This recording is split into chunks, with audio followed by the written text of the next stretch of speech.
Life here on our planet is essentially all about connections and consequences. For example, in about 1440, Johannes Gutenberg invented the printing press, which turned out to save a bunch of time for woodblock printers and a whole bunch of writer's clamp for folks still using quills. The consequence of this invention was a drastic reduction in the cost of printing books, and the consequence of that was that by the 16th century an estimated 200 million books had been printed and distributed all over the known world. And the common denominator that connected all these books was paper. Back in those early days, that commodity was mainly rag paper, which was made from, rags and stuff. And then in the 19th century, steam power came along and seriously notched up the efficiency of the printing press. And the consequence of that was that even more paper was needed. And that's when we stopped mainly making paper out of rags and started mainly making it out of trees.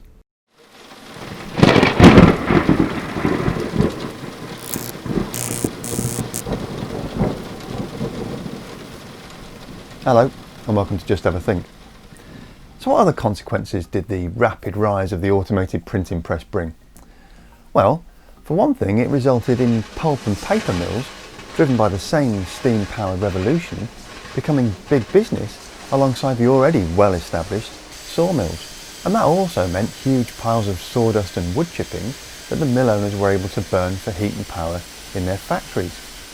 But the more astute among them spotted an opportunity to make some easy extra cash on the side by pressing their waste wood into easily transportable little tablets of energy-filled happiness that we now know as wood pellets. And the consequence of that was the birth of the biomass industry. Over in the United States, the biomass industry ticked over very nicely right through the 20th century, producing neat pellets that were sold pretty much exclusively into the domestic market for the wood stoves and backyard smokers of millions of American families.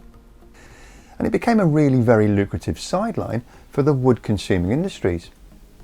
Meanwhile, over here in this side of the pond, in 2009 the European Union implemented something called the European Renewable Energy Directive, which alongside solar, wind and hydropower, and against the very strong advice of over 800 scientists, was also enthusiastically promoting biomass, mainly in the form of wood pellets as a carbon neutral energy source. That move also came with a consequence, which was that wood consumption for energy in Europe more than doubled between 2000 and 2017. And that gave the European Union a little bit of a quandary, because most European forestry areas are quite heavily protected by very clear strictures. So the EU had to have a little bit of a rethink about how it was going to make up the deficit of biomass production that its CO2 reduction data needed in order to keep the UN happy. While all this political head scratching and soul searching was going on over here, back in the good old US of A, according to this fantastic and comprehensive article by Mary Booth, published on October the 14th in the New York Review of Books, US developers and speculators were also cashing in on subsidies by building more standalone wood burning power plants designed solely to put power on the grid. The trouble was, says Mary, burning wood to produce electricity is expensive, and many plants were not competitive even with supplemental green energy payments.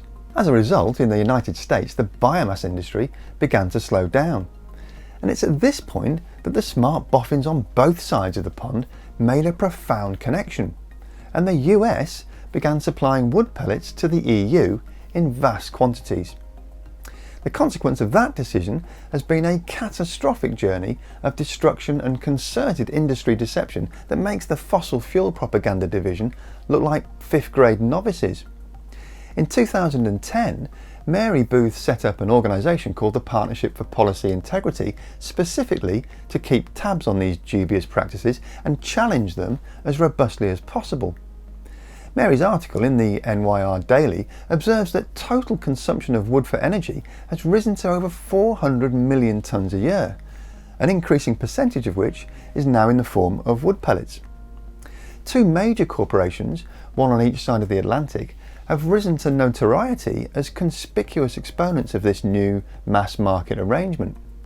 Over in the great state of North Carolina, in sleepy Northampton County, a new enterprise by the name of Enviva landed in 2013.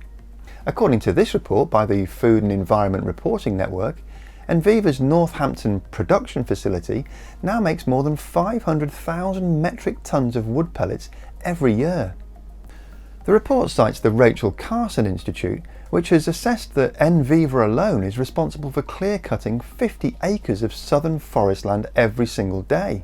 The majority of their pellet production is sent to its port facility in Chesapeake, Virginia, along with production from the other 6 plants it owns in southeastern United States, from where it's shipped to Europe, along with the output from 20 other similar pellet mills in the American South. And one of the major recipients of this freshly harvested fuel source is the UK's largest power station, known as Drax.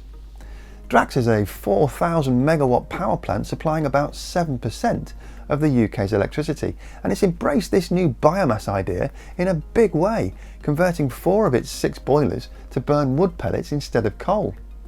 The result is that its biomass energy output now powers 4.1 million homes across the United Kingdom. As Mary Booth explains, the scale of this operation is astounding, with a year's worth of pellets consumed by Drax representing wood mass approximately equivalent to clear-cutting a forested square extending to 18 miles on each side. Not content with the existing supply of pellets from Enviva and other companies, Drax has now also built its own pellet plants in the US. And as a result of this apparent grand gesture of green morality, the company received renewable energy subsidies funded by the British public to the tune of about $1 billion a year, or $2.78 million every day as of 2017. So how has carbon accounting allowed southeastern US wetlands and large swathes of European forest to be classified as zero carbon renewable energy source? Well, international carbon accounting rules state that carbon losses from forest harvesting have to be reported in the land sector, and that means harvested forest wood is not reported as an emission even if it's actually burnt. Instead, it gets counted simply as a reduction in that country's forest carbon uptake year after year. And because that number is then already recorded in the overall report for that country, the rules say that energy sector emissions for CO2 from burning the resulting biomass have to be counted as zero, otherwise the carbon loss will be counted twice. But that means that producers can still treat bioenergy as being equivalent to zero emissions technologies like wind and solar as a way of mitigating climate warming. And as Mary Booth points out, wood burning power plants in fact emit more CO2 per megawatt hour than even coal plants. So in the time-honoured tradition of obfuscation and misinformation by powerful international conglomerates in industries like tobacco, big pharma, agri-chemicals and of course fossil fuels, the biomass industry has dreamt up some spectacular wheezes for explaining why burning trees should be considered a nice fluffy carbon-free activity. The first strategy was to liken a large slow-growing tree to a comparatively small and extremely fast-growing corn plant. Corn can be refined into liquid biofuels like corn ethanol, with the biomass portion of the fuel's net emissions considered as carbon neutral because yearly crop regrowth and carbon uptake are assumed to offset the CO2 emitted by fuel consumption the year before. The biomass industry argued that it's exactly the same principle with wood pellets. But it was pointed out to them that even the most optimistic proponent of tree harvesting for energy couldn't realistically justify this get-out clause because trees obviously take decades to grow. So instead of this argument, for many years the industry maintained that they only use the crappy parts of trees that were left over as mill waste to make wood pellets. They argued that this scrap stuff would only be left to decompose anyway, so burning it to make fuel wouldn't result in any more CO2 production. But those pesky environmentalists kept coming back waving inconvenient documented proof from on-the-ground operatives and investigators pointing to the widespread clear-cutting of timber specifically for use as pellet feedstock. And the campaigners also made the perfectly valid point that wherever the source timber comes from, burning wood emits CO2 into the atmosphere straight away, whereas leaving it to decompose means that it emits CO2 extremely slowly over the course of many years. So combustion still speeds up the release of carbon dioxide and therefore atmospheric warming, just at a time when the world needs to slow that process right down to a grinding halt. Well, okay then, said the Biomass boys, let's try this one. As long as we're planting and growing more timber than we're cutting down, then we're harvesting sustainably, right? And they were wrong. Again. Because their new idea meant that for every square metre of forest the biomass producers cut down, they would have to find an even bigger area of newly planted forests somewhere else to justify calling their product carbon neutral. But in reality, carbon stores in forests are decreasing on a global basis, and there is simply no massive regrowth programme anywhere on the planet that's large enough to compensate for this apparently sustainable timber harvesting. Here in the EU, the scientific community has been lobbying hard for constraints on the use of forest wood as a renewable fuel.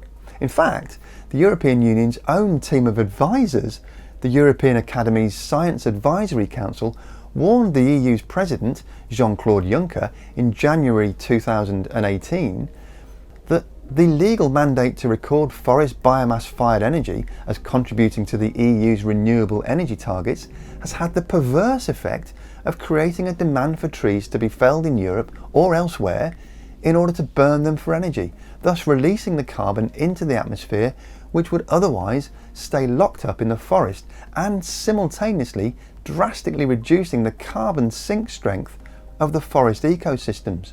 Mr Juncker led an EU policymaker's response that is essentially yet another cluster of deceptive sustainability criteria that won't actually result in any improvement or material change on the ground.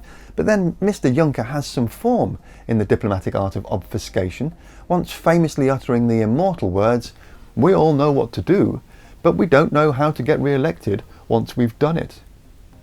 And that level of complacency and resignation is of course not even slightly acceptable to Mary Booth's organisation, the Partnership for Policy Integrity. And so they and others have filed a lawsuit with the European General Court in Luxembourg, contending that including forest biomass as a source of renewable energy in the European Union's 2018 revised Renewable Energy Directive is incompatible with the environmental objectives of the EU, which include preserving, protecting and improving the quality of the environment, protecting human health, prudent and rational utilisation of natural resources, promoting measures at international level to deal with regional or worldwide environmental problems, and in particular, combating climate change. That case is continuing, so we'll bring you updates in a future JHAT video once a judgment has been reached. As always, I'll leave links in the description box below to all the reports I've quoted in the programme today, and it's especially relevant given this week's topic that I should give a huge shout out to the #TeamTrees initiative, which is a big shiny ray of hope on the dark rain cloud of climate despair, and a really quite astonishing example of collective action at work. #TeamTrees kicked off a global movement back in May of this year with the super ambitious target of planting 20 million trees by the 1st of January 2020. Anyone can visit this website and donate to the cause, and every dollar donated plants a tree. And as of Friday the 22nd of November, they've so far planted 15,897,202 new trees. Absolutely phenomenal achievement. That's it for this week, but before I go, I feel duty bound to lob in a somewhat shameless plug for my brand new Patreon page.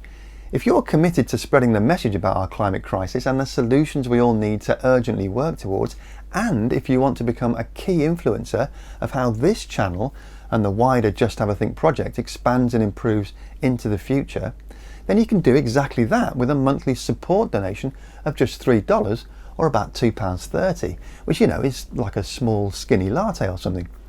For that, you get my eternal gratitude, but you also get an extra monthly Patreon exclusive video with a roundup of all the breaking news from the renewable technology industry around the world, from China to the US and everywhere in between. And of course you can still show your moral support for the channel absolutely for free by giving this video a like and a share, and by hitting the subscribe button and the bell icon so that you get notified when new content comes out each week. It's dead easy to do that, of course. You just need to click on that icon there. As always, Thanks very much for watching. Have a great week, and remember to just have a think. See you next week.